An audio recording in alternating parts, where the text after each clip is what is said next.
রাজনীতিতে সহিষ্ণুতা এবং শালীনতা না থাকলে সংস্কার করে কোনো কাজ হবে না বলে মন্তব্য করেছেন রাজনৈতিক নেতারা। তারা বলেছেন, আওয়ামী মার্কা রাজনীতি আর চলতে দেবে না এদেশের মানুষ।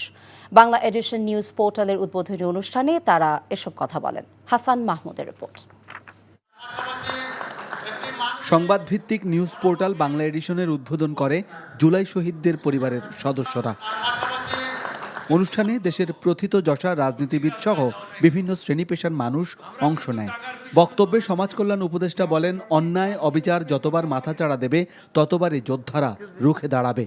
অন্যায় যখন চিরকাল, তখন মুক্তিযোদ্ধারাও চিরকাল।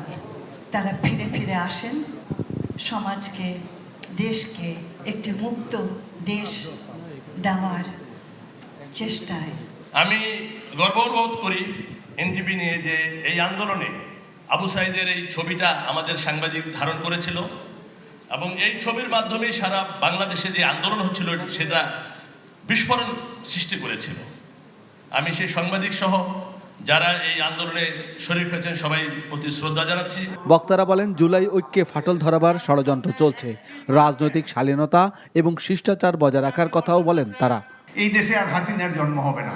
এই দেশে স্বৈরাচার কখনোই আর আওয়ামী মার্কা স্বৈরাচার এই দেশে আর রাষ্ট্র ক্ষমতায় কখনোই আসতে পারবে না। আমাদের যদি এই শক্তিশালী জাতীয় ঐক্য না থাকে তাহলে কোনো কিছুই কাজে লাগবে না। আমাদের এই সংস্কার, আমাদের এই প্রত্যাশা সবকিছু হারিয়ে যাবে। আমরা যাতে আমাদের স্ব অবস্থান থেকে আমরা এই ব্যাপারে সোচ্চার থাকি। ব্যক্তিগত আক্রমণ এগুলোর থেকে সরে গিয়ে আমরা যদি আমাদের প্রত্যেকটি দলের যার যার নীতির আদর্শ আছে তার প্রতি আমরা সেই জায়গাগুলো প্রমোট করি। গণমাধ্যম সবসময় নিরপেক্ষতা বজায় রেখে ন্যায় প্রতিষ্ঠায় কাজ করবে, এমন প্রত্যাশা সবার। 16 বছরের ফ্যাসিস্ট শাসনকে আমরা ছুঁড়ে ফেলে দিতে সক্ষম হলাম। সুযোগ নেওয়ার জন্য বসে আছে বিতাড়িত হাসিনার সৈনিকেরা। জুলাই আন্দোলনে যারা নিহত হয়েছেন, আহত হয়েছেন। Hasan Mahmud, NTV news, Dhaka. Bundle থাকলে প্রতি সেনমানিতে টাকা বাঁচবে। বিকাশ সেনমানি বান্ডেল কিনে জিতুন প্রতি লেনদেনে।